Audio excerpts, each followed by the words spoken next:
Here's another food forest video, a tip video. Food forest hacks. Hashtag foodforesthacks.com. You can let the weeds grow, right? So you want lots and lots of life. So if you don't have the time to go around and mulch everything, don't worry about it. Let the weeds grow and cut nice little walking paths through the weeds. It's like having little walking paths through the meadow. Now I have this row right here of edibles that are a edible hedge. So I cut up to them and I'm protecting them and letting them grow. I've got my little mulberry, I got a little coffee, got a edible leaf cranberry hibiscus there. But I've got these cool little paths. Oh, let's see, what do we have here? We've got another path. So where does it go?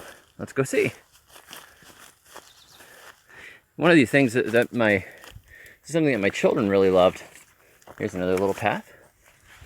Look at that, we got a little noni tree and a neem, an edible leaf hibiscus. Look at that. So you cut these little pathways and you instantly have some defined space and it looks cool. And it allows the plants to grow without all the root competition. You don't want them to fight. So there's my little tamarind. This is a lantana that volunteered, so I just cut around it. Okay, and I could see the trash. Look at that, there's trash in my food forest. Keep finding trash here. So get cut along here and you can see, you just chop your way through and you've got open space getting you to where you want to go. So see here, we've got a little coconut. Got a little bauhinia that I planted here as a nitrogen fixer. Now it really makes sense. Look, more trash. Look at that. There's trash everywhere. That's what happens when you get a new lot. You don't know what's been here before. So it makes a lot of sense to mark out your stuff because you'd never see this. I mean, this would get under the weeds, but that is a West Indian locust. Some of you guys might know that one. It grows all through Central America, the Caribbean. So I've got a little pathway up to my loquat, and then I've got a dead end. Oh no, I've got to walk my way around again. So look at that, I found a few papaya. So I cut around them, let them go. There's a little coconut. So you can see having the pathways delineate space. Here's my chocolate pudding fruit. Oh, I need to cut in a little more path here. I hit a dead end. Can't go. Nope, I'm just gonna walk through. I can do that, but it doesn't look as cool. Another coconut. So, look at this. Let's follow the path. It's a path up to my car. Look at that. Path comes down here where I'm digging a trench for electric. Exciting. So, you come through here. This was a mango that I attempted to graft and the graft didn't take, so it's growing back so I can try it again. Try again. It's a little soursop.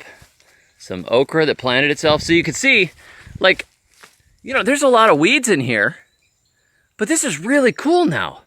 It's like a little maze in between the weeds. So when I had my food forest in North Florida, what I did was I got rid of my lawnmower and then I just started cutting paths. At first it was easy to figure out where to put paths because they were the places my children trampled down.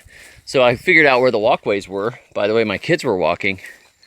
So this is a trampled path right here, but I can just clean it up a little bit. I ran out of gas and string at one point and didn't get to it. So here we go. Little curry tree, our balimbi, which could use to be cleared out. And I need to cut a path through here to all these self-seeded okras, which are beautiful, but I want to be able to pick them. So I just come back out here with a string trimmer, spend an hour, clear some paths. Here we go, look at that. I now have a path to my cashew nut. So that's just a food forest hack for you. Let the life come back. Let all the little perennials and the weeds and everything show up. You don't know what you're gonna get. And just cut your way through. Cut your way through with a string trimmer or a scythe or whatever you like. Or you can lay down cardboard and throw mulch on the pads, but I don't like to work that hard. I will, it's just too much space usually to mulch. So here's another little path I cut. Right around here, check it out. I got jackfruit coming up. But see, I've got to get to it because all these weeds will cover everything. So let nature come back. go ahead and, you know, let the weeds grow. That's fine. Here's a pawpaw. I can cut around that baby. But you can let nature come back, and then look at that. Sorry, getting distracted here. Look at that. So you can cut yourself paths right through, and you can kind of delineate the space, and it makes it look like it's cared for. This is the last thing I want to show you here. See, I cut the pathway down, cut the road down. It's a delineated and open space. I cut this area right here because I have more jackfruit seedlings. Just did this a little while ago. Look at these guys. So these jackfruit seedlings, I'll figure out which one's my favorite, and I'll kill the rest at some point and let them grow up here.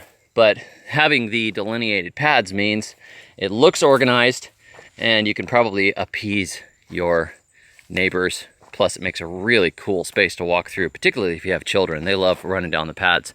And you can change the paths as often as you like. Catch you guys next time. And until then, may your thumbs always be green. I went to see David the Good. I bury old squirrels under leaves and wood. I planted my winter squash over chicken heads to overcome graze on in my tainted beds.